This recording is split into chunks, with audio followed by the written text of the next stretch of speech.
The frozen wilderness of northern Alaska stretched endlessly in every direction as Jake Morrison's sledgehammer crashed through the rotting timber of the snow-covered shack. What should have been a routine demolition job for the pipeline expansion had just become something else entirely. The floorboards splintered, revealing a hidden root cellar below. Jake's headlamp cut through the darkness, illuminating something that made his blood freeze. Canvas bags filled with diamonds, emeralds, and rubies worth $250 million. Jake Morrison wasn't just any construction worker. 20 years ago, he was Detective Jake Morrison, the cop who'd investigated the infamous Meridian Heist, the largest gem theft in American history. He'd faked his own death to escape the corrupt partners who'd tried to kill him, spending 2 decades hiding in Alaska's wilderness. Now the very treasure he'd once hunted had found him.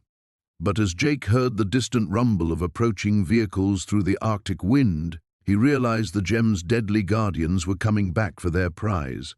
The same criminals who destroyed his old life were about to discover that the dead detective they thought they'd buried was very much alive. But could Jake survive long enough to finally get justice? Or would the frozen wasteland become his real grave?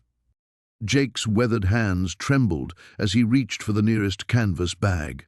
The weight of it confirmed what his eyes couldn't quite believe. These weren't replicas or worthless glass. These were the genuine stones that had disappeared from Meridian Jewelry's Manhattan vault 2 decades ago. The heist that had consumed 3 years of his life destroyed his marriage, and ultimately forced him to choose between a bullet from corrupt cops or vanishing into the Alaskan wilderness.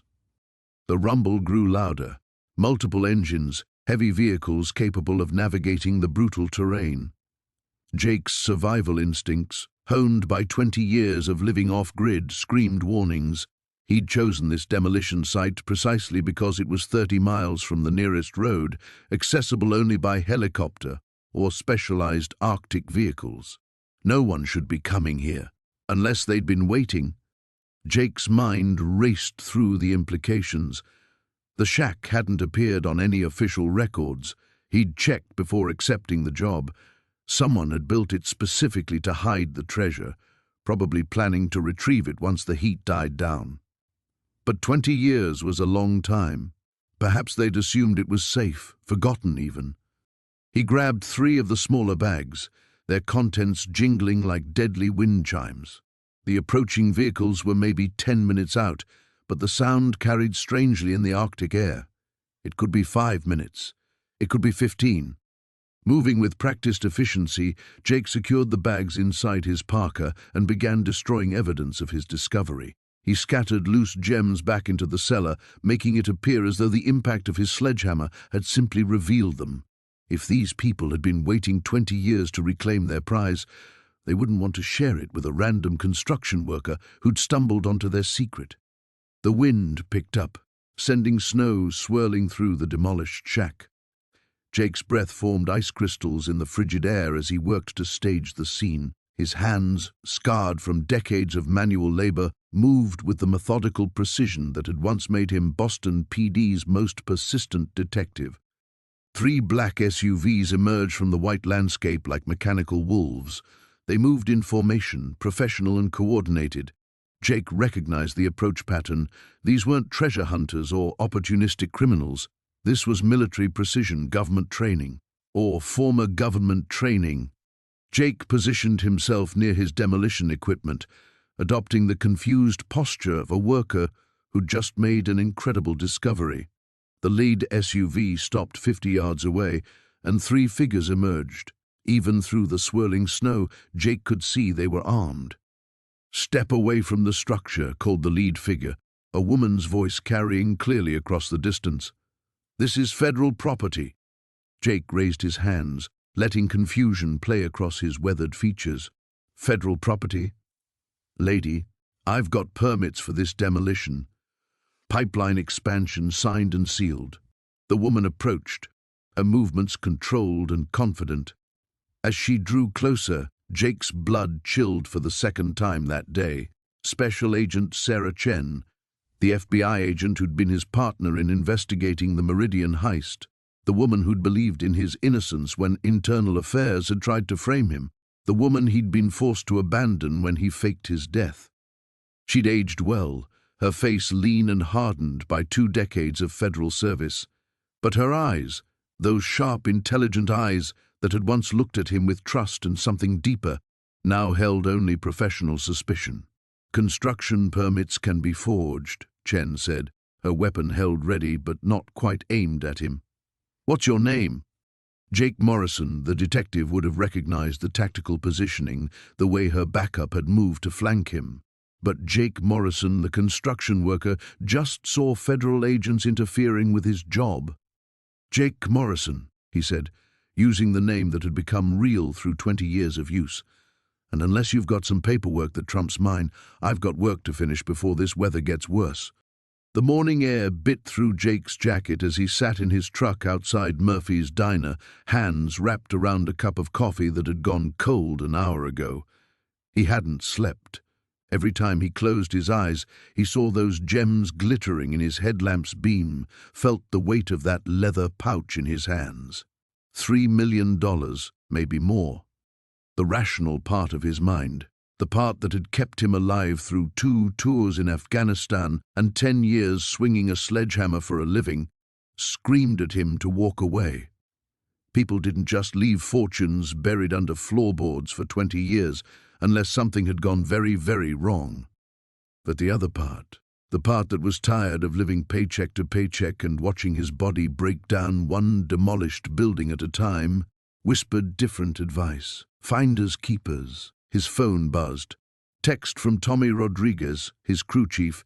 Site inspection moved to 10 a.m. Meet at the cabin. Jake's stomach lurched. He'd assumed he had time to think, to figure out his next move. Now he had less than 3 hours before Tommy and potentially half the crew would be crawling all over the property. He gunned the engine and headed back toward the mountains. The morning light made the cabin look even more decrepit than it had the night before. Weathered wood siding hung in strips, and the front porch sagged like a broken smile. Jake parked where he had before and grabbed a canvas duffel bag from behind his seat. Inside the cabin, he moved with military precision. The loose floorboards came up easier in daylight, and within minutes he was staring down at his ticket to a different life. The metal box was exactly where he'd left it, along with something he'd missed in his initial shock, a manila envelope wedged against the foundation stones. Jake pulled out the envelope first. It was thick with documents, the paper yellowed with age. The top sheet made his blood run cold. Sunset District Jewelry Heist, April 15th, 2004. Stolen merchandise inventory. Below that, newspaper clippings. Headlines screamed about a sophisticated robbery that had netted thieves nearly $4 million in diamonds, sapphires, and rare gems from 3 high-end jewelry stores. The getaway had gone wrong. 2 men dead in a shootout with police. A third suspect, Vincent Vinny Torino, had vanished along with the entire haul. Jake's hands shook as he flipped through FBI wanted posters, police reports, and what looked like insurance documents. At the bottom of the stack, a handwritten note on motel stationery. "If something happens to me, this is for my daughter Maria. She lives in Tucson with her aunt. Tell her I'm sorry for everything. VT." The sound of tires on gravel sent Jake into a panic. He stuffed the papers back into the envelope and grabbed the metal box, wrestling both into his duffel bag. Through the broken window, he could see a black sedan pulling up behind his truck. Not Tommy. Tommy drove a beat-up Ford pickup. Jake's military training kicked in. He scanned for exits. The back door was boarded over, but the boards looked rotten. The windows were too small and too high. He was trapped. The car doors slammed shut. 2 figures approached the cabin, a woman in a dark suit and a man built like a linebacker. The woman moved with the controlled stride of law enforcement. Jake caught a glimpse of a badge clipped to her belt. FBI.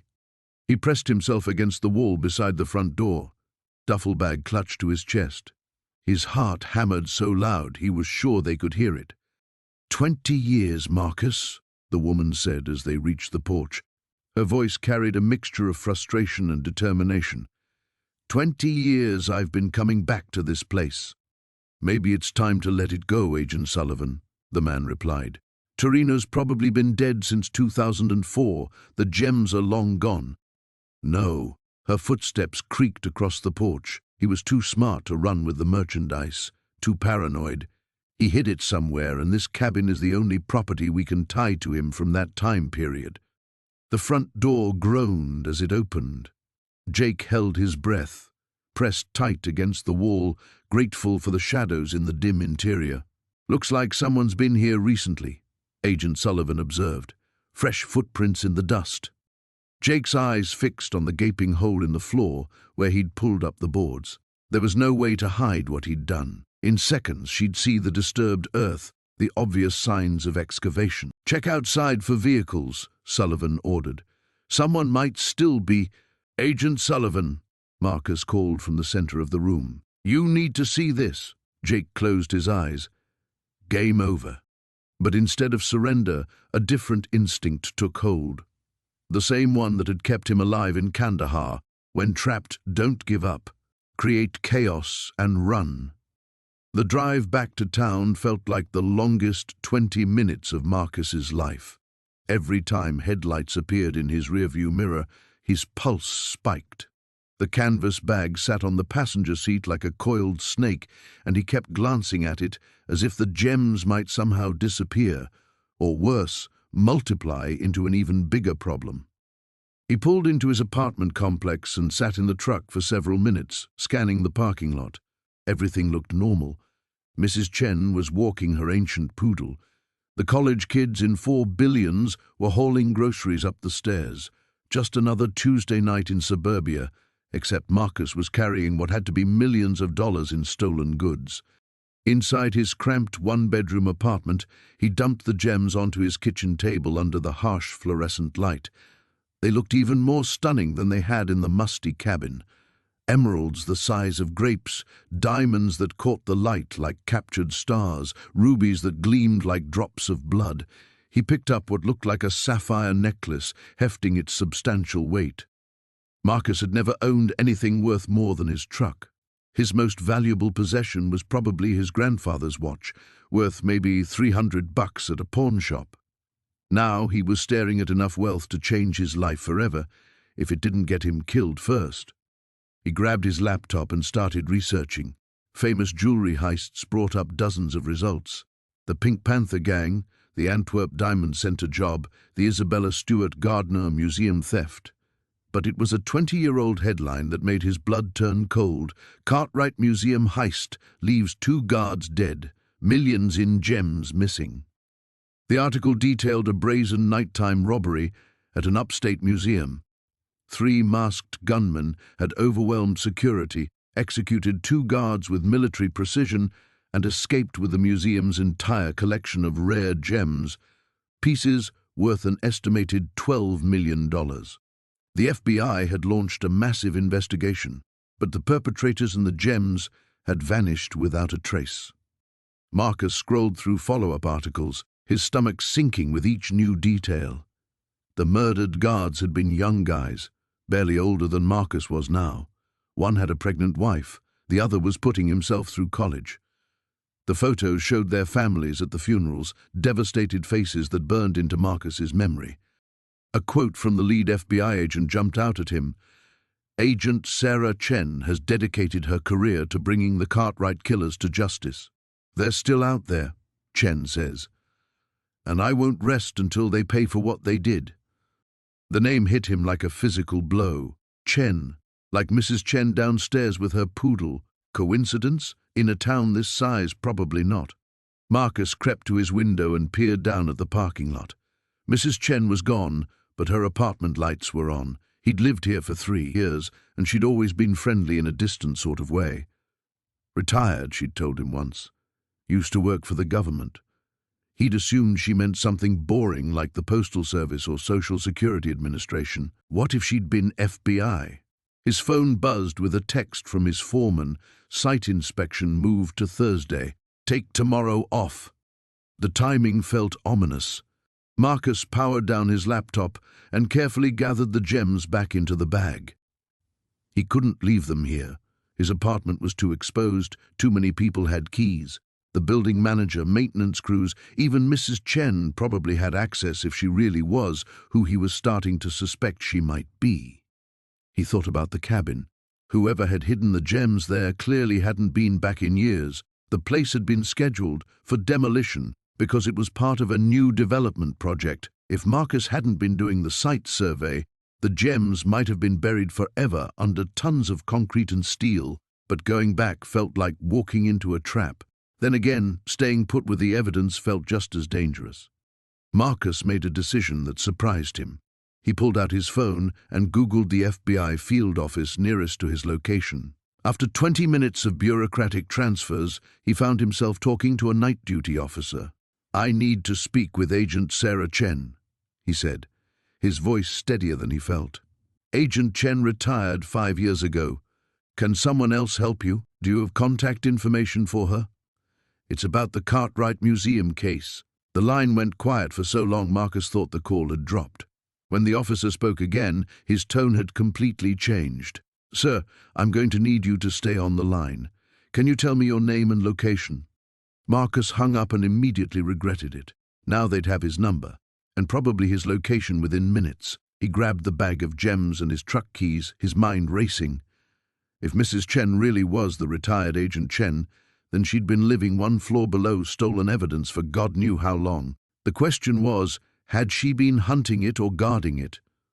The coffee had gone cold hours ago, but Jack kept the mug clenched between his hands anyway, needing something solid to anchor him as he stared at the evidence spread across his kitchen table. 3 diamonds, each no bigger than his thumbnail, caught the overhead light and threw fractured rainbows across the scarred wood surface. He'd barely slept, his mind churning through possibilities and consequences until dawn crept through his blinds. The smart thing would be to walk away, pretend he'd never seen what lay beneath that cabin's floorboards. But 27 years of honest work had left him with a busted shoulder, an empty savings account, and medical bills that would follow him to the grave. The newspaper clipping he'd printed from the library's computer lay beside the gems. 20 years old, the headline stark in black and white, armored car heist nets $50 million in uncut diamonds. The article mentioned FBI agent Sarah Chen leading the investigation. 3 suspects killed in a shootout, and the diamonds never recovered. $50 million. Jack's hands trembled as he reached for his phone, then stopped. Who could he trust with this? His ex-wife would laugh and tell him to turn it in. His brother would probably try to cut himself in for half. The police seemed like the obvious choice, but something about the way that cabin felt, deliberately hidden, carefully abandoned, made him hesitate. The knock at his front door made him jump, sending coffee splashing across the table. He scrambled to sweep the diamonds into his palm, shoving them into his pocket as footsteps approached on his porch. Through the peephole, he saw a woman in a dark suit, a badge already visible in her outstretched hand. "Mr. Harrison?" "Agent Sarah Chen, FBI. I'd like to speak with you about yesterday's demolition work." Jack's blood turned to ice water.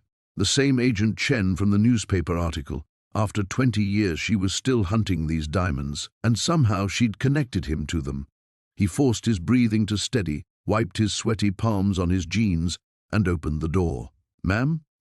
She was smaller than he'd expected, maybe 50, with sharp eyes that seemed to catalogue everything about him in seconds. Her black hair was streaked with silver, and lines around her eyes spoke of decades spent chasing shadows. "May I come in? I have some questions about the Riverside cabin demolition." Jack stepped aside, his mind racing. The diamonds felt like they were burning a hole in his pocket. "Sure, but I don't know what I can tell you. Just another job." Agent Chen entered, her gaze sweeping across his modest living room before settling on him. "Mr. Harrison, I've been tracking a particular case for 20 years. Yesterday, our monitoring equipment detected some unusual activity at coordinates that match your demolition site." "Monitoring equipment?" "We've had that location under surveillance for 2 decades. The cabin's been abandoned since 1998, but we believed it might be connected to an old case of mine." She pulled out a tablet showing him satellite images of the property. Our sensors detected significant ground disturbance yesterday afternoon, right around the time your crew would have been working. Jack fought to keep his expression neutral. We cleared the foundation, dug out the basement. Standard procedure. I'm sure it is. Chen's smile was polite but predatory. The thing is, Mr. Harrison, the original owner of that cabin was Marcus Valdez. Does that name mean anything to you? It didn't, but Jack shook his head anyway. Marcus was a fence, specialized in high-value stolen goods. 20 years ago, he helped plan the theft of $50 million in uncut diamonds from an armored car. 3 men died in that robbery, including Marcus himself. But the diamonds were never recovered. Jack's throat felt dry. That's terrible. But I don't see how... Here's what I think happened, Chen continued, moving closer. I think Marcus stashed those diamonds somewhere safe before the final exchange went bad. Somewhere he thought no one would ever look. Maybe under a cabin floor, or buried in a basement. The weight of the 3 diamonds in his pocket felt enormous. Jack wondered if she could somehow sense them, if 20 years of hunting had given her some supernatural ability to detect her quarry. And now I think someone found them, Chen said quietly. Someone who has no idea how dangerous this situation has become. Dangerous? Marcus had partners who survived that shootout. They've been looking for those diamonds just as long as I have, and they're not the type to file insurance claims or involve lawyers. Her eyes locked onto his. If someone found those diamonds and tried to sell them, those men would hear about it, and they'd kill anyone who got between them and $50 million. Jack swallowed hard. What makes you think someone found anything? Agent Chen smiled, but there was no warmth in it. Because 30 minutes ago, a known associate of Marcus Valdez boarded a flight to this city. After 20 years of silence, Vincent Torres is coming home. The sound of gravel crunching under tires jolted Marcus from his restless sleep. He'd spent the night in his truck parked behind a 24-hour diner, the velvet pouch tucked inside his jacket like a ticking bomb against his chest. Through the windshield, dawn painted the sky a bruised purple, but the approaching headlights cut through the gloom like predator eyes. Marcus slumped lower in his seat, watching a black sedan cruise slowly through the parking lot. The driver's window was down despite the morning chill, and he caught a glimpse of a woman's profile. Sharp cheekbones, steel-grey hair pulled back severely. She wore sunglasses even in the dim light, and when she turned in his direction, Marcus felt his blood freeze. The sedan completed its circuit and pulled onto the main road, but Marcus remained motionless for another 10 minutes before starting his engine. His hands shook as he gripped the steering wheel. Whoever that was, they weren't just passing through, they were hunting. He drove aimlessly through the awakening city, checking his rearview mirror obsessively. Every dark car seemed suspicious now, every intersection a potential trap.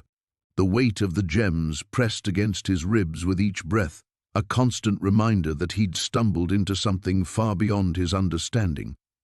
At a red light, Marcus pulled out the business card he'd found online the previous night.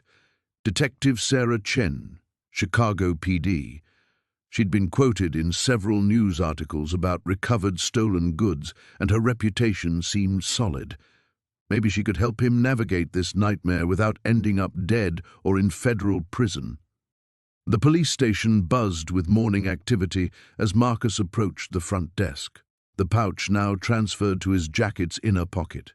He asked for Detective Chen and waited in a plastic chair that had seen better decades, surrounded by the familiar odors of coffee and institutional disinfectant.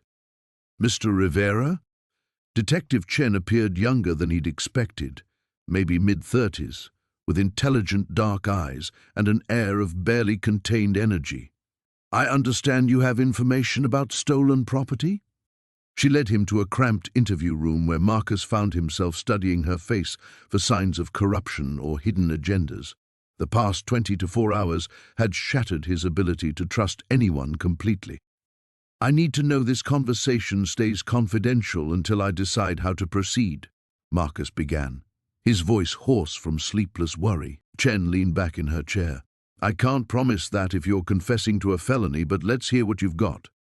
Marcus reached into his jacket and placed the velvet pouch on the scarred table between them.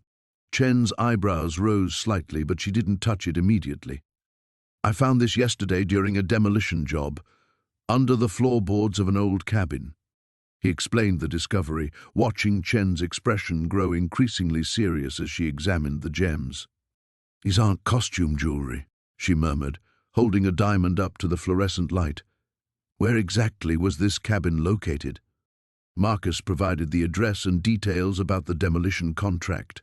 Chen stepped out briefly, returning with a thick manila folder that she opened carefully. "Mr. Rivera, I think you've stumbled into one of the biggest unsolved cases in federal law enforcement history."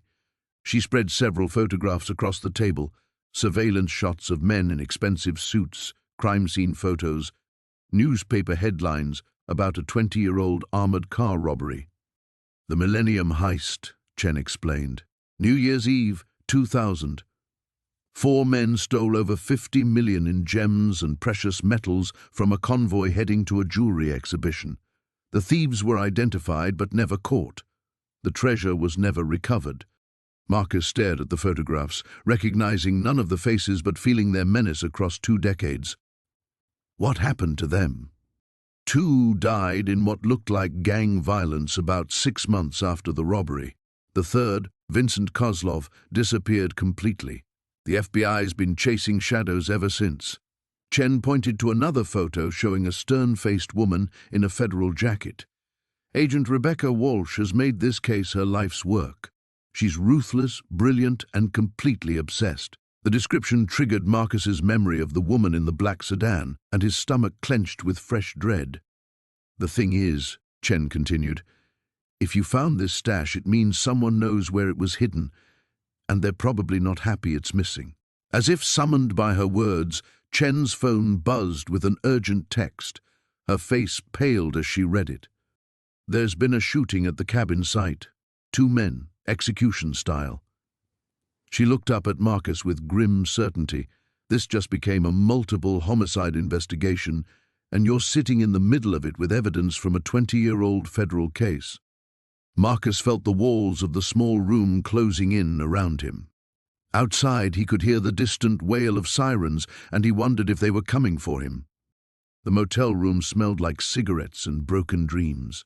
Jack sat on the edge of the sagging bed, the velvet pouch heavy in his calloused hands. Under the harsh fluorescent light, the gems seemed to pulse with their own malevolent energy. He'd counted them 3 times now, 17 stones, each one worth more than he'd make in a lifetime of swinging sledgehammers. His phone buzzed. A text from his foreman. "Where the hell are you? Job starts at 6 a.m. sharp." Jack stared at the message, then at the gems, then back at the phone. 6 hours ago, his biggest worry had been making rent. Now he was sitting on what had to be millions in stolen property, and somewhere out there, people were probably looking for it. People who wouldn't ask politely for it back. He pulled out his laptop and opened a private browsing window. The search terms felt surreal as he typed them: "Stolen gems, Montana FBI missing jewelry." The results loaded slowly on the motel's terrible Wi-Fi, but when they did, his blood turned to ice. The first headline made his stomach drop. 20 years later, Castellano diamond heist remains unsolved. The article was from last month, a retrospective piece marking the anniversary. Jack's eyes scanned the details. A jewelry store in Billings, the owner murdered, 17 diamonds and precious stones stolen. The estimated value had appreciated over time. Current worth, $12 million. $12 million. The number seemed to float in front of his eyes, refusing to process properly. He kept reading. The Castellano family had immigrated from Italy in the 1960s, building their jewelry business from nothing. Marco Castellano had been found shot execution style in his shop's back room. The safe had been cracked by professionals. No witnesses, no arrests. The case had gone cold within 2 years. Jack's hands were shaking as he clicked through more articles. There, a grainy surveillance photo from a gas station taken the night of the murder. 2 men filling up a dark sedan. The image quality was terrible, but one of them wore a distinctive jacket with some kind of patch on the sleeve. The FBI had released the photo, hoping someone would recognize the men or the vehicle. Nobody ever came forward. He closed the laptop and walked to the window, peering through the stained blinds at the empty parking lot. A semi-truck rumbled past on the highway, its headlights cutting through the darkness. Marco Castellano had been his age when he died, had a wife, 3 kids. The article mentioned they'd moved away after the murder, started over somewhere else with nothing. The smart play was obvious. Drive to the nearest FBI field office, turn in the gems, collect whatever reward might be offered, and go back to his life. Clean conscience, no looking over his shoulder, no moral complications. The right thing to do. But $12 million. The number wouldn't leave his head. It represented freedom from every worry that had plagued him since Sarah left. No more living paycheck to paycheck, no more choosing between groceries and gas money, no more lying awake calculating whether he could afford to fix his truck's transmission. He could disappear, start fresh somewhere warm, buy a boat, learn to fish properly, maybe write that novel he'd always talked about. His phone rang, making him jump. Unknown number. Hello? Silence for a few seconds, then a man's voice, gravelly and patient. You found something that doesn't belong to you. Jack's mouth went dry. Who is this? Someone who's been very patient for a very long time. I'm going to assume you're a reasonable man who understands that some mistakes can be corrected without anyone getting hurt. I don't know what you're talking about. A low chuckle. The cabin outside Whitefish. Ring any bells? See, I've been keeping an eye on that place for 20 years, waiting for the right time to collect what's mine.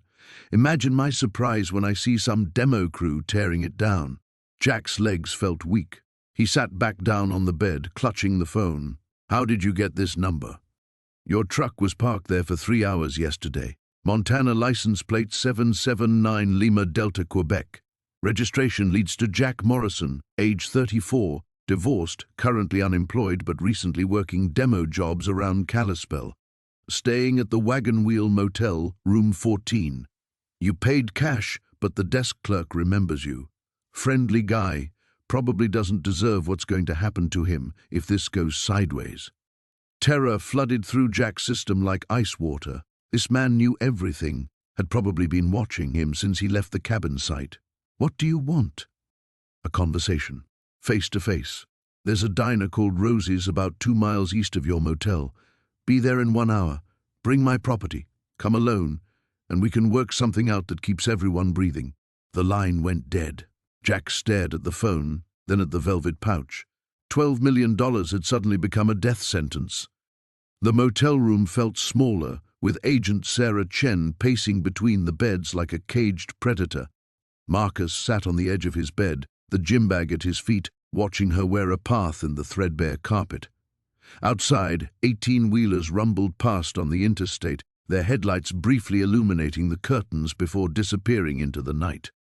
20 years, Chen muttered, running her hands through her graying hair. 20 goddamn years chasing ghosts, and you just stumble across their treasure like you're picking up loose change. Marcus shifted uncomfortably. Look, I told you everything I know. I found the bag, I called you, and now we're here. What's the plan? Chen stopped pacing and turned to face him. In the harsh fluorescent light, the lines around her eyes seemed deeper, etched by decades of frustration. The plan? The plan was supposed to involve careful surveillance, coordinated arrests, and actual evidence that would stick in court. Not some demolition worker going rogue with stolen diamonds. I didn't go rogue. I called the FBI. After you'd already compromised the entire operation. She gestured at the bag. Those stones are our only real leverage against Victor Kozlov and his crew. They've been ghosts for 2 decades, moving through shell companies and offshore accounts, always one step ahead. But this could finally bring them out of hiding. Marcus leaned back against the headboard. So what changed your mind about using me as bait? Chen resumed her pacing. I made some calls after we left the diner. Turns out Kozlov's people have been asking questions around town. Casual inquiries about the demolition project, about who was working the site. They know something's wrong. A chill ran down Marcus's spine. How long before they connected to me? If they haven't already, maybe hours, maybe less. She stopped and fixed him with a hard stare, which is why we need to move fast. There's an old quarry about 40 miles south of here. Isolated, good sight lines, multiple escape routes. We set up there tomorrow night, let word leak that you're looking to make a deal. And when they show up to kill me? That's where the second part of the plan comes in. Chen pulled out her phone and showed him a surveillance photo of a lean man with silver hair and cold eyes. Viktor Kozlov, 73 years old, but don't let that fool you. He's killed more people than cancer. The thing is, he's obsessive about loose ends. He won't send subordinates for something this important. He'll come himself. Marcus studied the photo, memorizing the face. You sound pretty sure about that. I've been studying this bastard longer than you've probably been working construction. I know how he thinks. Chen's voice carried a weight of personal history that made Marcus wonder what exactly had happened 20 years ago. The Meridian job wasn't just another heist for him, it was his masterpiece, the score that was supposed to set him up for life. When it went sideways, when his own people betrayed him, it became personal. What went sideways? Chen sat down on the opposite bed, suddenly looking exhausted. Inside man got greedy. Instead of sticking to the plan, he decided to eliminate his partners and keep everything for himself. Kozlov barely escaped alive, but not before putting bullets in 2 FBI agents who'd been working the case for months. The pieces clicked together for Marcus. You were there. I was a junior agent, barely 6 months out of Quantico. My partner was one of the agents who didn't make it home. Her hands clenched into fists. Steve Brennan, 3 kids, coached Little League on weekends, made terrible coffee but always shared his Danish. Kozlov shot him in the back while he was trying to call for backup. The room fell silent, except for the rumble of distant traffic. Marcus felt the weight of old grief and newer fear settling over them both. This isn't just about justice for you, is it? Justice, revenge, closure, call it whatever you want. The end result is the same. Kozlov goes down, and those diamonds go back where they belong. She stood up again, checking her watch. We've got maybe 12 hours before this all goes to hell. I need to coordinate with my team, set up surveillance at the quarry, and figure out how to keep you alive long enough to identify Kozlov. What about the other players? You said his own people betrayed him. Most of them are dead. Kozlov saw to that over the years. But there are rumors that the inside man is still out there somewhere, probably still looking for those stones. She hefted the gym bag. Which means we might be dealing with more than one interested party tomorrow night. Marcus felt his stomach drop. Great. A 3-way gunfight in the middle of nowhere, with me in the center. Chen moved toward the door, then paused with her hand on the handle. For what it's worth, you could have just walked away, thrown the bag in a river and pretended you never found it. But you didn't. That counts for something. After she left, Marcus sat alone in the motel room, wondering if doing the right thing was about to get him killed. The abandoned warehouse on the outskirts of town looked like every other derelict building Marcus had demolished over the years. Rust-stained, corrugated metal, broken windows like dead eyes, weeds pushing through cracked concrete. But this one felt different as he approached in the pre-dawn darkness, the duffel bag of gems weighing heavy in his truck bed. Agent Sarah Chen's plan was simple enough. Use Marcus as bait to draw out whoever had been watching him. Set up the meet, let them come, and have FBI backup ready to move in. What she hadn't mentioned was how exposed Marcus would feel walking into what might be his own execution. He parked behind the building as instructed, leaving the engine running. The burner phone Chen had given him stayed silent in his jacket pocket. 3 blocks away, she and her team waited for his signal. At least, that's what she'd promised. Marcus grabbed the duffel and stepped into the cold morning air. His breath came out in visible puffs as he made his way to the side entrance Chen had specified. The door stood slightly ajar, darkness beyond. "You're early," a voice called from inside as he pushed through the doorway. "That's good. Shows respect." Marcus's eyes adjusted slowly to the dim interior. Pale light filtered through the broken windows, casting long shadows between stacks of abandoned machinery. A figure emerged from behind a rusted conveyor belt, tall, lean, wearing an expensive coat that seemed out of place in the industrial wasteland. Viktor Kozlov. The man extended a hand that Marcus didn't take. "You can call me Vic. I know who you are." Marcus kept his distance, the bag held loosely at his side. "Question is, what do you want?" Kozlov smiled, but it never reached his eyes. "Direct. I like that. Makes things simpler." He gestured toward the bag. "You found something that belongs to me. I found something buried under a cabin. Doesn't mean it's yours." "Ah, but it does." Kozlov began walking a slow circle around Marcus, his footsteps echoing in the empty space. "You see, 20 years ago, I made a substantial investment in certain merchandise. Due to unforeseen circumstances, that investment had to be temporarily relocated." "Unforeseen circumstances," Marcus repeated. "That what you call murdering 3 people?" Kozlov stopped circling. "You've been talking to Agent Chen." The casual way he said her name made Marcus's blood run cold. "How do you know about your new friendship?" "Please, I've been watching Sarah Chen longer than she's been watching me. Did she tell you about Miami? About how close she came to catching me before I slipped away?" Kozlov's smile widened. "Did she mention that her partner didn't make it out of that warehouse alive?" Marcus's hand moved instinctively toward the phone in his pocket, but Kozlov raised a finger in warning. "I wouldn't. My associates have been monitoring police frequencies all morning.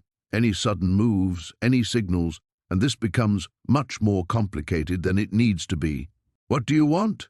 Marcus asked again. "Simple exchange. The gems for your continued existence. Though I must admit I'm curious how a demolition worker stumbled onto my retirement fund." Marcus set the duffel down slowly, never taking his eyes off Kozlov. "Lucky break, I guess." "Luck!" Kozlov laughed, the sound harsh in the empty space. "You know what I call luck? 20 years of staying one step ahead of the FBI, building a new operation from nothing, creating enough legitimate businesses that I barely need the gems anymore." He paused. "But principle matters. What's mine stays mine." A new voice cut through the warehouse from the shadows. "Everything you touch turns to blood, Victor." Agent Chen stepped into view, weapon drawn, moving with practiced precision between the machinery. Marcus felt a surge of relief that died quickly when he saw Kozlov's expression. Not surprise, but satisfaction. "Sarah, right on time." Kozlov raised his hands slowly. "Though I have to say I expected more backup." "It's just us," Chen said, advancing carefully. "Just like you wanted." "Like I wanted?" Marcus looked between them, pieces clicking together in his mind. This was planned. Chen kept her gun trained on Kozlov. He's been feeding information through intermediaries for months, setting up this meeting. "Because the gems were never the real prize," Kozlov said. 20 years of cat and mouse gets exhausting. Time to end it." The shot came from somewhere in the rafters above, the muzzle flash illuminating a figure Marcus hadn't seen. Chen spun toward the sound, returning fire, but Kozlov was already moving. Marcus dove for cover behind a concrete pillar as chaos erupted around him. More shots echoed through the warehouse. Chen shouted something he couldn't make out over the ringing in his ears. Marcus pressed himself against the pillar, still clutching the bag of gems, and realized with crystal clarity that he'd walked into something much bigger than a simple exchange. Above him, footsteps moved across the metal catwalk. Someone was repositioning for a better shot. The abandoned warehouse on the outskirts of town felt like stepping into a tomb. Dust particles danced in the pale afternoon light, filtering through broken windows, and Marcus's footsteps echoed against concrete walls that had witnessed decades of decay. He clutched the duffel bag containing half the gems, his knuckles white around the worn handles. Agent Sarah Chen emerged from the shadows near a rusted conveyor belt, her weapon drawn but pointed downward. 20 years of hunting had carved lines around her eyes, but her stance remained sharp, predatory. She'd aged since their last encounter, Marcus noted, though her reputation for ruthless efficiency hadn't diminished. "You're early," she said, her voice carrying across the empty space. "So are you." Marcus set the bag down slowly, keeping his hands visible. "Though I suppose punctuality comes with the badge." Chen's laugh was humorless. "The badge stopped mattering to me about 15 years ago. This is personal now." Behind a stack of rotting pallets, Marcus caught a glimpse of movement. Viktor Kozlov stepped into view, flanked by two men whose bulk suggested they weren't here for conversation. The Russian's silver hair was slicked back, and his expensive suit looked absurdly out of place in the industrial wasteland. "Ah, reluctant treasure hunter," Viktor said, his accent thick as molasses. "And the persistent federal agent who has made my life so interesting." Chen's weapon snapped up, trained on Viktor. 20 years, you bastard. 20 years of running. Time well spent, I assure you." Viktor's smile revealed teeth too white to be natural, though I confess, I never expected our reunion to include a third party. Marcus felt the weight of their history pressing down like the warehouse's sagging roof. These two had been playing their deadly game long before he'd stumbled into it, and now he was the wild card that could tip the balance either way. "The gems," Viktor continued, nodding toward the duffel bag. "I trust they're all accounted for?" "Half," Marcus replied. "As agreed. The other half stays hidden until I walk out of here alive." Viktor's expression hardened. That was not our arrangement. Arrangements change. Marcus had rehearsed this moment a dozen times, but his heart still hammered against his ribs. "I'm not the same demolition worker who stumbled across your buried treasure. I've learned a few things about negotiation." Chen kept her weapon trained on Viktor while addressing Marcus. "You have no idea what you're dealing with. This man has killed federal agents, burned entire operations to cover his tracks. He's not going to honor any deal." "And you?" Marcus asked. "What's your angle in all this? Justice? Revenge? Or is there something else you're not telling me?" The question hung in the air like smoke. Chen's hesitation was barely perceptible, but Marcus caught it. So did Viktor, whose smile returned with predatory satisfaction. "She hasn't told you, has she?" Viktor said. "About her partner? About what really happened 20 years ago?" "Shut up!" Chen snapped. "Agent David Reeves," Viktor continued, savoring each word. "Such a dedicated young man. Such a shame about his unfortunate accident." Marcus saw the micro-expressions flicker across Chen's face: pain, guilt, rage. The pieces of a larger puzzle were falling into place, and he didn't like the picture they were forming. "He was your partner," Marcus said to Chen. "The one who died during the original investigation." "Died because someone tipped off Kozlov," Chen replied, her voice steady despite the tremor in her hands. "Someone who knew exactly when and where we'd be." Viktor's laugh echoed through the warehouse. "Accusations without proof, Agent Chen, though I admit, having friends in federal law enforcement has always been beneficial." The implication hit Marcus like a sledgehammer. A federal mole. That's how Viktor had stayed ahead of every investigation, every raid, every attempt to bring him to justice. And if Chen suspected the same thing, it explained her willingness to work outside official channels. "The question now," Viktor said, gesturing to his men, "is whether we conclude this business professionally or whether I must resort to less pleasant methods." Marcus calculated distances, exits, cover. The warehouse offered limited options, and Viktor's men had positioned themselves to control the most obvious escape routes. But years of demolition work had taught him to think structurally, to see weaknesses others might miss. "Before we get to the unpleasantness," Marcus said, his voice steadier than he felt, "there's something else you both should know." He reached slowly into his jacket pocket, both Chen and Viktor tensing as he withdrew his cell phone. The screen showed a timer counting down 3 minutes and 47 seconds. "I may be new to this game," Marcus continued, "but I'm not stupid. This warehouse sits on a foundation that's been compromised for years. A few strategically placed charges, set on a timer." Viktor's face went pale. "You're bluffing. Demolition is what I do," Marcus replied. And right now, we're all sitting in the middle of my expertise. The abandoned textile mill crouched in the pre-dawn darkness like a sleeping giant, its broken windows staring blindly across the industrial wasteland. Marcus checked his watch. 4:47 a.m. Perfect timing. The shift change at the nearby chemical plant would provide exactly the cover he needed. He'd spent 3 days surveilling this location, watching Victor's men establish their temporary headquarters in the mill's main floor. The Russian had chosen well, multiple exit routes, clear sight lines, and enough structural decay that any gunfire would be attributed to urban decay settling into ruin. But Marcus knew buildings. He understood their bones, their weaknesses, their secrets, and this particular giant had a fatal flaw. The storm drain system beneath the mill connected to the old city tunnels, a relic from the 1940s, when the plant had been a munitions factory. The blueprints lived in the municipal archive basement, buried under decades of bureaucratic neglect. Agent Sarah Chen had accessed them for him, trading information like currency in their uneasy alliance. Marcus crawled through the drain pipe, the stolen gems secure in a waterproof pouch against his chest. Every choice had led to this moment. The cabin, the discovery, Kozlov's death, the impossible partnership with the FBI agent who'd been hunting him. Now he was voluntarily walking into Victor's trap, but with his own plan crackling beneath the surface like a lit fuse. The pipe opened into a maintenance chamber directly below the mill's foundation.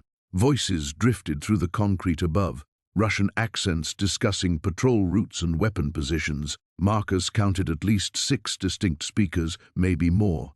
Victor's entire crew gathered like wolves around a kill. He found the electrical junction box Chen had marked on the blueprints. 3 quick cuts with his wire strippers, and the mill's emergency lighting system became his remote control. When the time came, he'd own the darkness. Moving through the sub-basement, Marcus emerged behind the massive textile looms that still dominated the mill's eastern wing. Rust and shadow provided perfect camouflage as he worked his way toward the voices. Victor stood near the loading dock, his silver hair catching stray moonlight as he gestured toward a map spread across an oil drum. Chen should arrive within the hour, Victor was saying in English, probably for the benefit of the 2 American muscleheads flanking his left side. She believes she's walking into a simple arrest scenario. Instead, she walks into her grave. One of the Russians chuckled. What about the demolition worker? Marcus Stone. He'll come for the woman. Men like him. They develop inconvenient consciences. He'll attempt rescue. Victor's smile held no warmth. We kill them both, retrieve our property, and disappear. 20 years of FBI investigation dies with Agent Chen. Marcus felt the familiar cold calculation settle over him like armor. He'd killed Kozlov in self-defense, but this would be different. This was choice, deliberate and final. The gems pressed against his ribs, a reminder of how far he'd already fallen from the simple life he'd tried to build. His phone vibrated once. Chen's signal. She was moving into position outside the mill's main entrance, exactly as planned. But the plan had just changed. Victor wasn't waiting for daylight negotiations. He was setting up an ambush. Marcus keyed his response code, warning Chen off, then immediately switched the phone to silent. No time for discussion. The next few minutes would determine whether they both lived to see sunrise. He belly crawled between the loom frames until he reached the electrical panel he'd modified. The mill's emergency lighting controlled more than just bulbs. The system also powered the loading dock mechanisms, including the massive overhead crane that hung above Victor's position like a mechanical sword of Damocles. Through the shadows, Marcus watched Victor check his own watch and nod to his men. They spread out with military precision, covering every entrance, every angle of approach, professional killers moving into final position.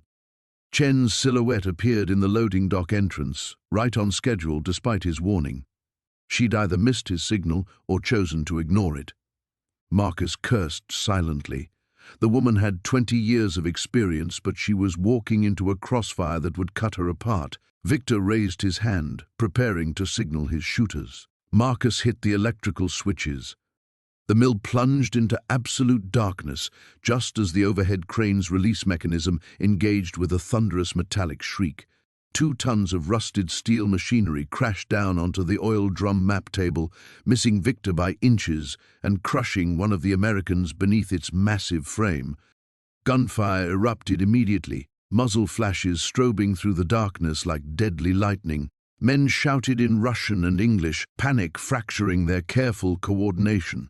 Marcus moved through the chaos like smoke, using the loom frames as cover while he worked toward Chen's position. The gems bounced against his chest with each step, their weight both burden and promise.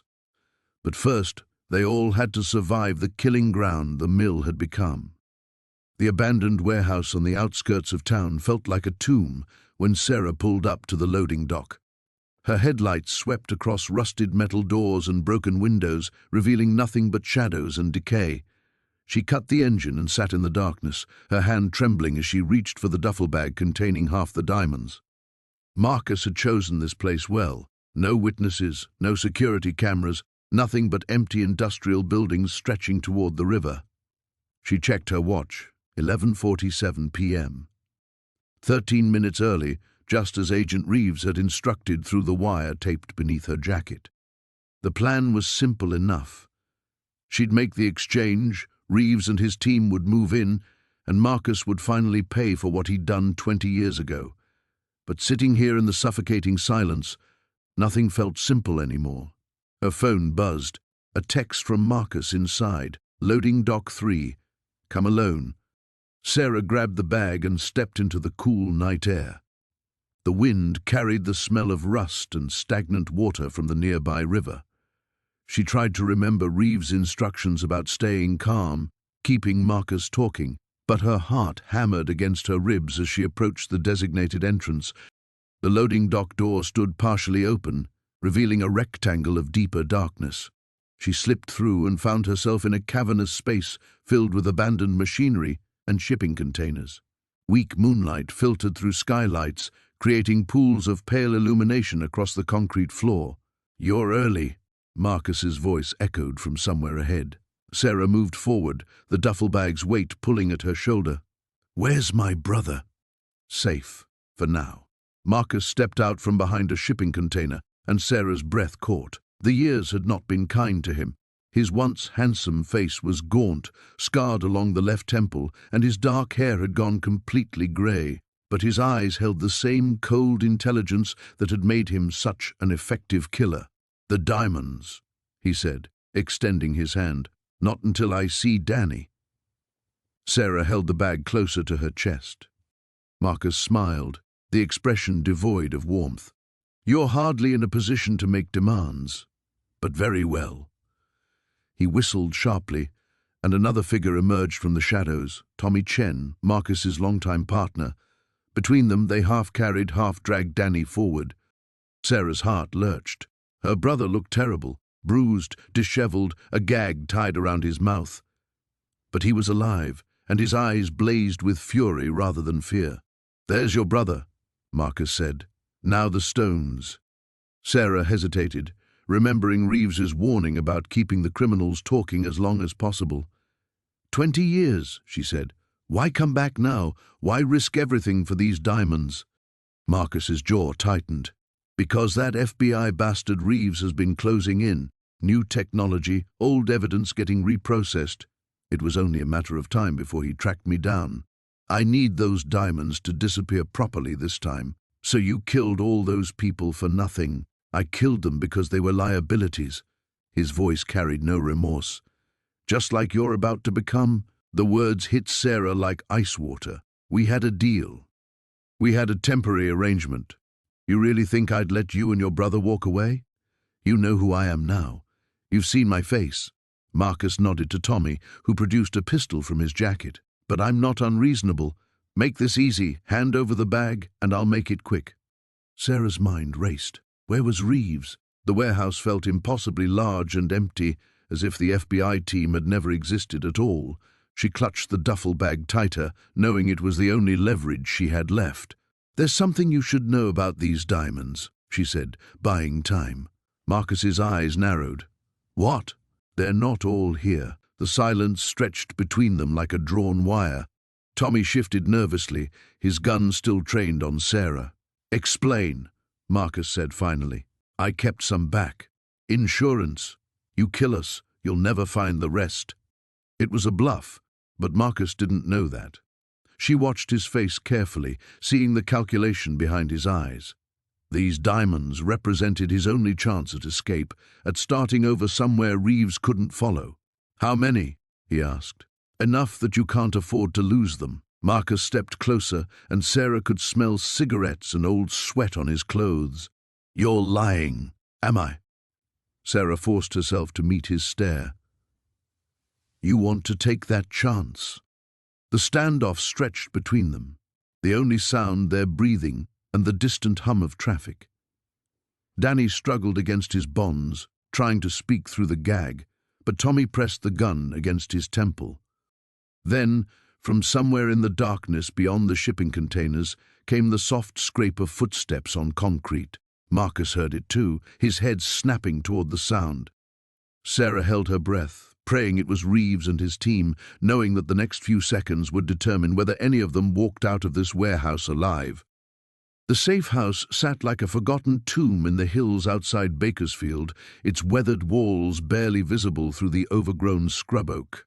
Marcus gripped the steering wheel tighter as they approached, the canvas bag of gems heavy on the floorboard between his feet. Agent Sarah Chen sat rigid in the passenger seat, her service weapon drawn but lowered, eyes scanning the perimeter with practiced intensity. "This is insane," Marcus muttered, bringing the truck to a stop 50 yards from the structure. "We're walking straight into Kozlov's trap." Chen's jaw tightened. "It's the only play we have. He's got leverage on both of us now." She gestured toward the bag. "Those gems are our insurance policy, but only if we can get close enough to use them." The plan was desperate. Trade half the fortune for information about the remaining cells of Kozlov's network, then hope the FBI backup Chen had called would arrive before the Russian decided to eliminate the witnesses. Marcus had argued for simply turning everything over to federal authorities, but Chen's 20-year obsession with this case had calcified into something harder than reason. They approached the house in silence, boots crunching on dry leaves and broken glass. The windows were boarded up, but thin streams of light leaked through gaps in the wood. Someone was definitely inside, waiting. Chen held up her hand, signaling Marcus to stop. She pressed herself against the wall beside what had once been the front door, now hanging askew on rusted hinges. The sound of voices drifted out, at least 2 men, speaking in rapid Russian. Marcus felt his heart hammering against his ribs. 3 days ago, his biggest concern had been whether the demolition permit would come through on time. Now he was crouched behind crumbling concrete with a federal agent, surrounded by enough stolen wealth to buy a small country, waiting to negotiate with killers who'd already murdered 6 people to protect their secret. A floorboard creaked inside the house, followed by footsteps moving toward the door. Chen raised 3 fingers, then 2, then 1. "Agent Chen," a voice called out in accented English. "Please come in. Bring your friend with the interesting discovery." Kozlov's voice was smoother than Marcus had expected, almost cultured. Somehow that made it worse. The politeness wrapped around implied violence like silk around razor wire. They entered slowly, Chen leading with her weapon raised. The interior was a maze of rotting furniture and debris, illuminated by battery-powered lanterns that cast dancing shadows on the walls. Dmitry Kozlov stood in the center of what had once been a living room, flanked by 2 younger men, whose hands rested casually on the butts of holstered pistols. Kozlov himself was smaller than the legend suggested, late 60s, grey-haired, wearing an expensive suit that looked absurdly formal in the derelict surroundings, but his eyes held the cold calculation of a man who'd built an empire on other people's suffering. 20 years, he said, looking directly at Chen. "You have been most persistent, Agent. I admire dedication, even when it becomes counterproductive." Chen's weapon never wavered. "Where are the other caches? How many more people are going to die protecting your retirement fund?" Kozlov chuckled, a sound like autumn leaves rustling in a graveyard. Straight to business. Very American. His gaze shifted to Marcus. And you, Mr. Cole, such an unfortunate discovery you made. I trust you understand that knowledge, once acquired, cannot be returned? Marcus forced himself to meet the Russian's stare. I understand you've got a problem. The whole world knows about the gems now. FBI, local cops, probably every treasure hunter and criminal in 3 states. Your secret's blown. Precisely why we must reach an accommodation. Kozlov gestured toward the bag Marcus carried. You have something that belongs to me. I have information that Agent Chen requires for her investigation. Perhaps we can find mutual benefit in this situation. The negotiation that followed felt like a chess game played with live ammunition. Kozlov confirmed the existence of 3 other hidden caches scattered across the southwest, insurance policies against various contingencies. In exchange for their locations, he wanted not just the gems, but Chen's assurance that he would be allowed to disappear quietly, his network's remaining operations left undisturbed. 20 years I've been hunting you, Chen said through gritted teeth. You really think I'm going to just let you walk away? I think you are a practical woman who understands that half a victory is better than none. Kozlov's smile was razor-thin. Besides, my organization has evolved beyond my personal involvement. Remove me, and you merely prune one branch while the tree continues to grow. Outside, Marcus thought he heard the distant sound of vehicles approaching. Backup, or more of Kozlov's people. Time was running out, and every second they spent talking increased the chances that none of them would leave this place alive. Chen's finger tightened on her trigger as she weighed impossible choices, the weight of 2 decades pressing down on her shoulders like a collapsing building. The warehouse smelled of rust and decay, moonlight streaming through broken windows to cast skeletal shadows across the concrete floor. Marcus pressed himself against a support beam, the weight of the .38 in his jacket pocket both comforting and terrifying. Somewhere in the darkness ahead, Viktor Kozlov was waiting. The plan seemed simple enough when Sarah had outlined it an hour ago. She would enter through the loading dock, while Marcus came through the side entrance, boxing Kozlov in. The FBI surveillance team would maintain a perimeter, ready to move in once they had confirmation of the gem's location, but standing here now, listening to the warehouse breathe around him, Marcus wondered if simple plans ever survived contact with men like Kozlov. A scrape of metal against concrete echoed from the far end of the building. Marcus moved forward, staying low, using the scattered machinery and storage containers for cover. His demolition experience served him well. He knew how to move through unstable spaces, how to test each step before committing his weight. Another sound, closer now, the soft whisper of clothing against metal. Marcus froze, straining his ears. The warehouse fell silent, except for the distant hum of traffic and the occasional creak of settling steel. Then he saw the light. A pale beam swept across the far wall, methodical and searching. Kozlov was here, but he wasn't hiding. He was looking for something, or someone. Marcus crept closer, using a row of abandoned equipment to mask his approach. The light belonged to a heavy-duty flashlight, held by a figure moving with practiced efficiency between the shadows. As Marcus watched, the man stopped beside a particular section of flooring and knelt down. Even from 30 feet away, Marcus could see the outline clearly now. Viktor Kozlov looked older than his mugshot, grey threading through his dark hair, but he moved with the fluid confidence of a man who'd spent decades surviving by violence. He was prying up a section of concrete with a crowbar, working at what appeared to be a hidden cache. Marcus reached for his phone to signal Sarah, then stopped. Where was she? According to the plan, she should have been in position by now, but he'd heard nothing from the loading dock entrance. A new sound made his blood freeze. Slow, deliberate clapping. Very good, Mr. Kane. You found me. Kozlov's voice carried a slight accent, cultured but edged with menace. The flashlight beam swung toward Marcus's hiding spot. Please, come out. We have much to discuss. Marcus remained still, hoping the shadows would keep him hidden. But Kozlov chuckled. I know you were there.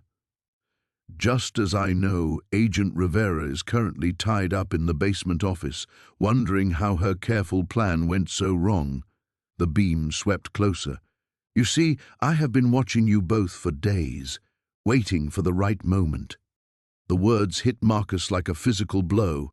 Sarah was captured. The plan was blown. He was alone with a killer who'd been orchestrating this entire encounter. Come now, Kozlov continued, his tone almost conversational. I am not unreasonable man. You found my property beneath that cabin, yes? Property that belongs to me. I simply want it returned. Marcus's mind raced. The gems were locked in an FBI evidence room far beyond his reach. But Kozlov didn't know that. Maybe he could buy time, figure out how to help Sarah. Slowly, Marcus stepped into view, hands visible but ready to move. The stones aren't here. Kozlov smiled, the expression cold even in the flashlight's glare. Of course not. But you know where they are. And more importantly, you can get them back. The FBI has them. I can't just walk in and... Agent Rivera can. Kozlov's flashlight beam shifted slightly, and Marcus caught a glimpse of what the man had been excavating. Cash. Stacks and stacks of bills, weatherproofed and carefully stored. 20 years of preparation, Mr. Kane. Multiple caches, backup plans, contingencies. I did not survive this long by being careless. Marcus calculated distances, angles, possibilities. The warehouse was a maze of cover, but Kozlov held the light advantage. And somewhere below them, Sarah needed help. What makes you think Rivera will cooperate? Because, Kozlov said, reaching into his jacket with his free hand, she values your life more than FBI protocol, a weakness I noticed during my surveillance. The gun that emerged was military grade, designed for killing at distance. Marcus tensed, ready to dive for cover, but Kozlov held the weapon casually, almost negligently.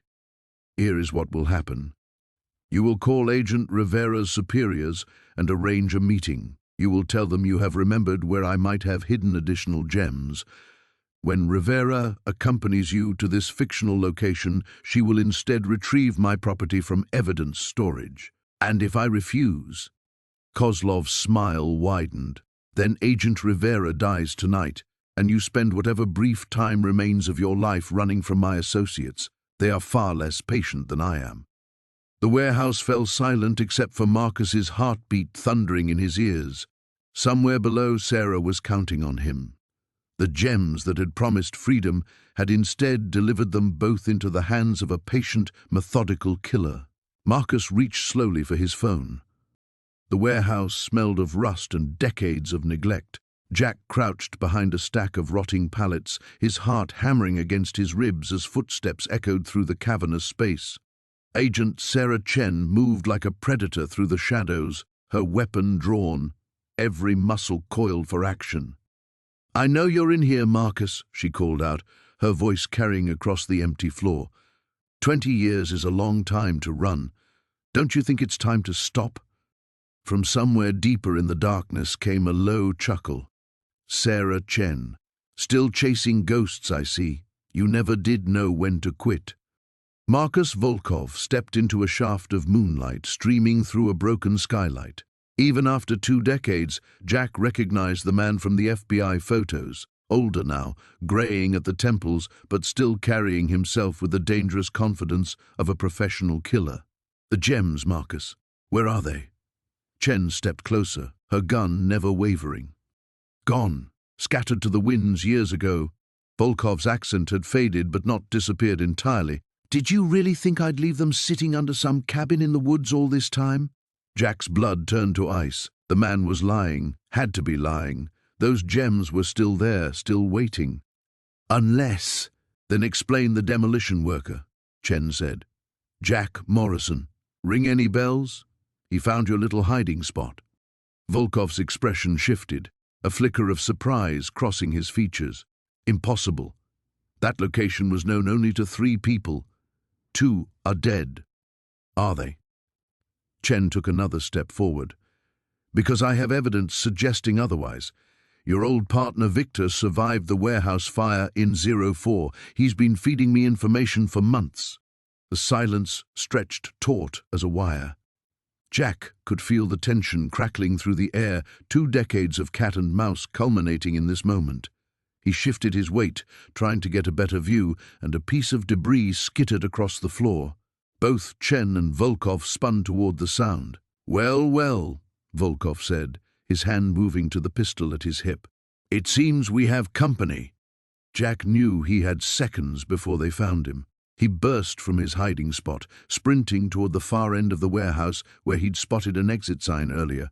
Behind him, Chen shouted something, but her words were lost in the explosion of gunfire. A bullet sparked off a metal beam inches from his head. Jack dove behind an overturned table, splinters flying as more shots chewed through the wood. His mind raced, trying to remember the layout of the building, searching for any advantage. "The boy knows where they are," he heard Volkov say. "He's seen them." "Stand down, Marcus." Chen's voice was sharp with authority. "Morrison's under federal protection." "Federal protection?" Volkov laughed. "You mean bait. You've been using him to flush me out." The accusation hit Jack like a physical blow. Had Chen been manipulating him from the beginning, using him as a pawn in her 20-year vendetta? He thought about their conversations, the way she'd appeared so conveniently at the hospital, her insistence on protective custody. More footsteps, these ones coming from multiple directions. Jack realized with growing horror that Volkov hadn't come alone. Shadows moved through the warehouse, closing in on his position. "You brought backup," Chen said, and Jack could hear the tension in her voice. "Insurance," Volkov replied. "Something you should have considered." The gunfight erupted in earnest then. Muzzle flashes lit up the darkness like deadly fireworks. Jack pressed himself against the concrete floor as bullets whined overhead, ricocheting off steel beams and concrete pillars. Through the chaos, he saw Chen take cover behind a support column, returning fire with methodical precision. She was outnumbered, but her training showed in every movement. One of Volkov's men cried out and went down hard. Jack spotted a maintenance ladder leading to a catwalk above. If he could reach it, maybe he could find another way out, or at least get to higher ground. He waited for a lull in the shooting, then made his move. The ladder rungs were slick with moisture and age, but he climbed fast, pulling himself up hand over hand. Behind him, the battle continued. Chen had found better cover now, using the maze of machinery to her advantage. From the catwalk, Jack could see the entire warehouse spread out below. Volkov and 3 remaining men had Chen pinned down, but she was making them pay for every inch. Bodies lay scattered across the floor. That's when he saw it. A service tunnel in the far wall, partially hidden behind a stack of crates. An escape route. But to reach it, he'd have to cross 20 feet of open ground directly in the line of fire. Below, Chen's ammunition was running low. Jack could tell by the longer pauses between her shots. Time was running out for all of them. He took a deep breath and started moving along the catwalk toward the tunnel, hoping against hope that the shadows would hide him long enough to reach safety. The gems seemed very far away now. The abandoned quarry stretched before them like a moonlit crater, its jagged edges cutting harsh shadows against the star-scattered sky. Marcus crouched behind the rusted hull of an old excavator, the duffel bag of gems pressed against his chest, his breathing shallow and controlled. Agent Sarah Chen lay prone beside him, her service weapon drawn, eyes scanning the perimeter through night vision binoculars. "Movement at 2 o'clock, she whispered, her voice barely audible, 3 figures descending the north slope.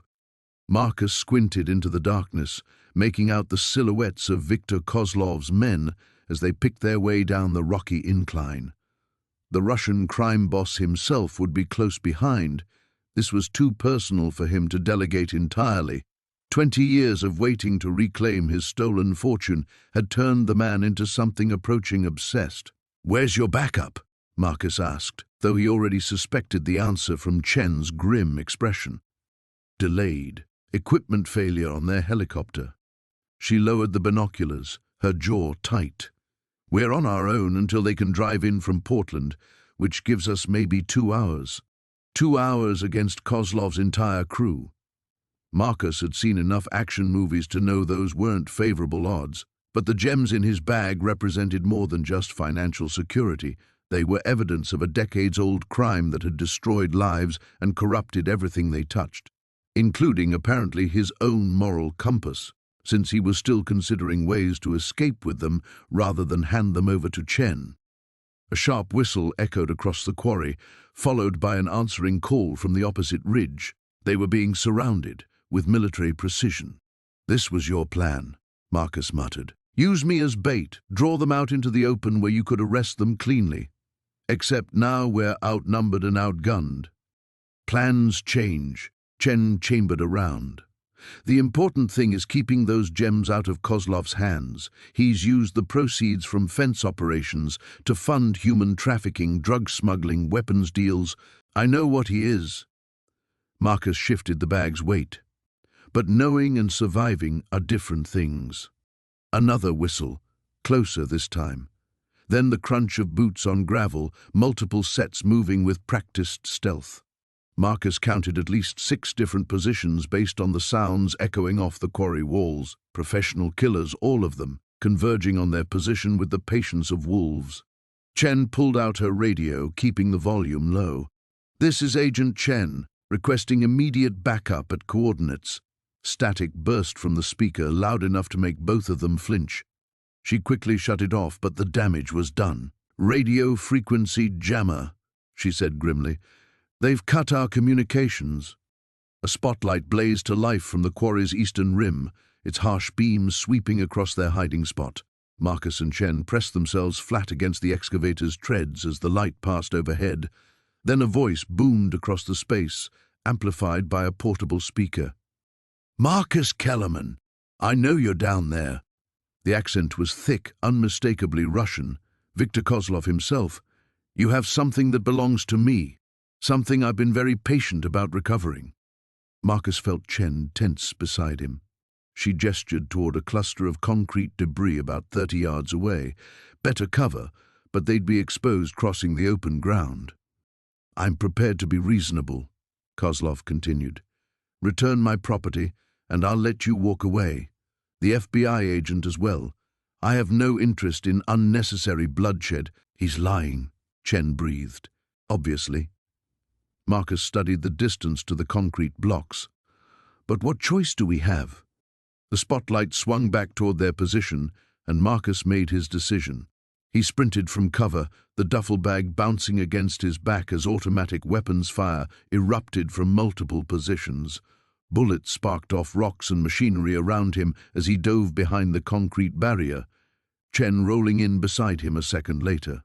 "Still alive," she panted, "for now." Marcus checked the bag. No holes, gems still secure.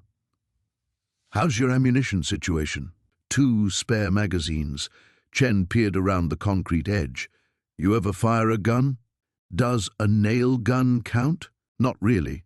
She pressed her backup pistol into his hands. "Point and shoot. Try not to hit me." More movement in the darkness, the sound of men positioning themselves for a final assault. The spotlight held steady on their position now, eliminating any hope of stealth. Marcus felt sweat running down his back, despite the cool night air. Then, new lights appeared on the quarry's southern ridge, vehicle headlights cutting through the darkness, multiple sets moving fast down the access road. "Back up?" Marcus asked hopefully. Chen raised her binoculars again, then swore under her breath. "More of Kozlov's men. We're completely surrounded now." The radio crackled with interference, then cleared for a moment. A familiar voice came through, barely audible. "Chen, this is Director Walsh. Abort the operation. Kozlov has federal protection. You're being set up."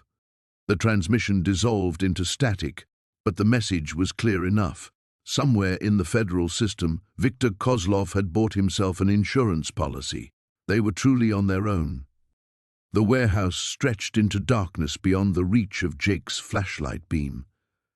Agent Sarah Chen moved beside him with practiced silence, her weapon drawn as they navigated between towering shelves of construction equipment.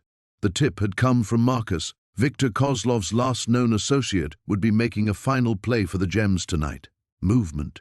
2 o'clock, Sarah whispered, pointing toward a faint glow emanating from deeper in the building. Jake's grip tightened on the duffel bag containing the fortune that had turned his world upside down.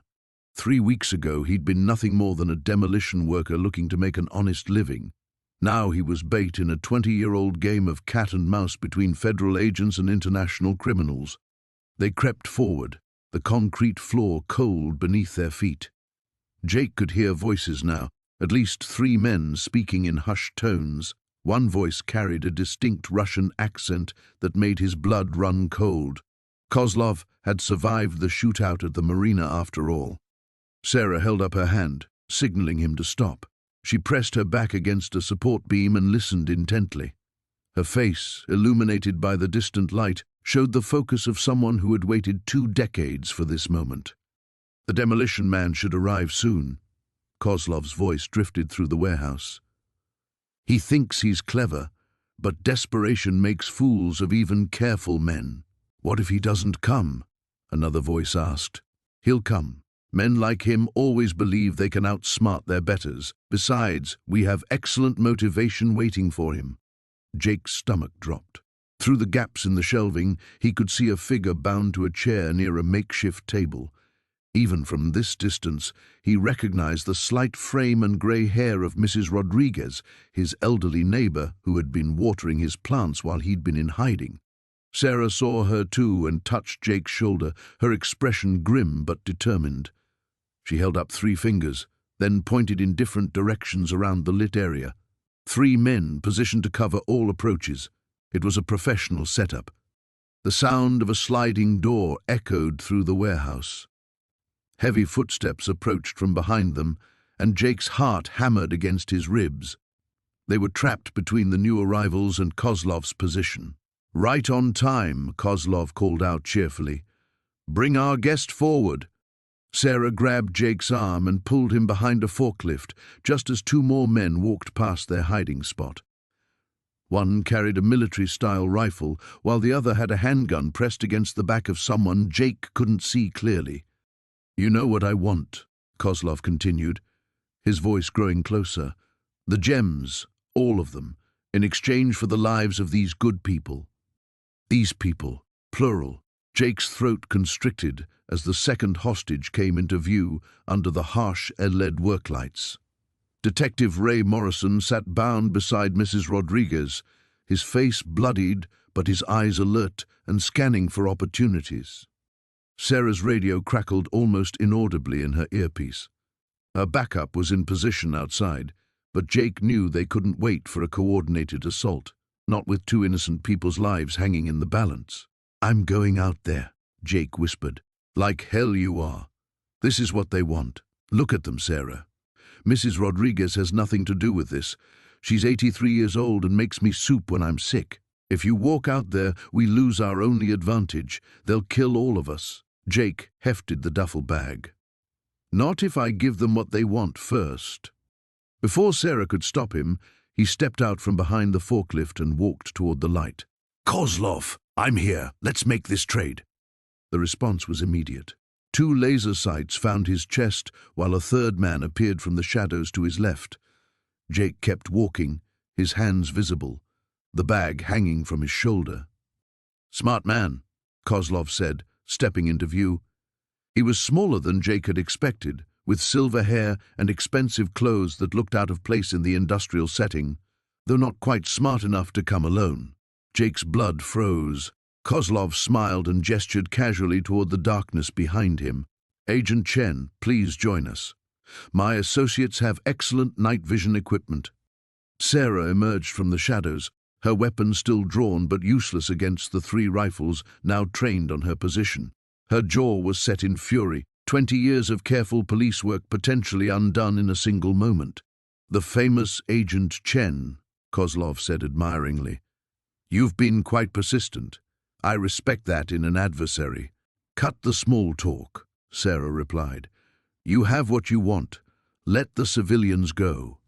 Kozlov laughed, the sound echoing off the warehouse walls.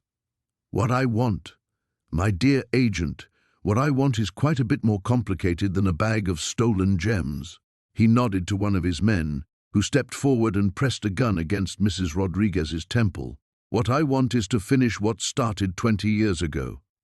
The abandoned warehouse echoed with the sound of footsteps as Marcus crept through the shadows, the canvas bag of gems heavy against his shoulder. 3 days had passed since his confrontation with Elena Vasquez, and the weight of carrying a fortune in stolen diamonds felt heavier with each passing hour. The meet with Agent Sarah Chen was set for midnight. Neutral ground, she'd promised, away from both the FBI's reach and Konstantin Volkov's network. But as Marcus approached the designated corner of the warehouse, he realized how naive he'd been to trust anyone in this deadly game. The first shot shattered a window 20 feet to his left. Marcus dove behind a concrete pillar as muzzle flashes erupted from the darkness above. The metallic ping of bullets striking steel beams filled the air, and he pressed himself against the cold concrete, heart hammering against his ribs. "You should have stayed in demolition, Marcus." Volkov's voice boomed from somewhere in the rafters. "Much safer than treasure hunting." Marcus clutched the bag tighter.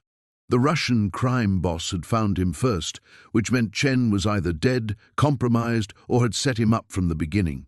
Either way, he was alone with a fortune that everyone wanted and no clear path to survival. A figure emerged from behind a stack of shipping containers, one of Volkov's men, assault rifle raised. Marcus grabbed a chunk of concrete debris and hurled it across the warehouse.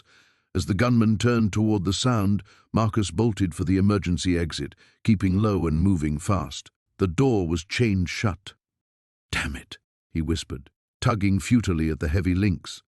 Behind him, voices called out in Russian, coordinating a search pattern. They were closing in systematically, cutting off escape routes one by one. Marcus spotted a maintenance ladder leading to a catwalk 30 feet up. It was exposed, dangerous, but his only option. He slung the bag across his back and started climbing, trying to minimize the metallic ringing of his boots against the rungs. Halfway up, the shooting resumed. Sparks flew as bullets struck the ladder inches from his hands. He climbed faster, muscles burning, until he reached the catwalk and rolled onto the narrow metal platform. The warehouse stretched out below him, a maze of shadows and machinery where Volkov's men moved like hunting wolves. Marcus counted at least 5 figures, possibly more. His demolition experience had taught him to read structural weaknesses, and he quickly identified the warehouse's vulnerable points.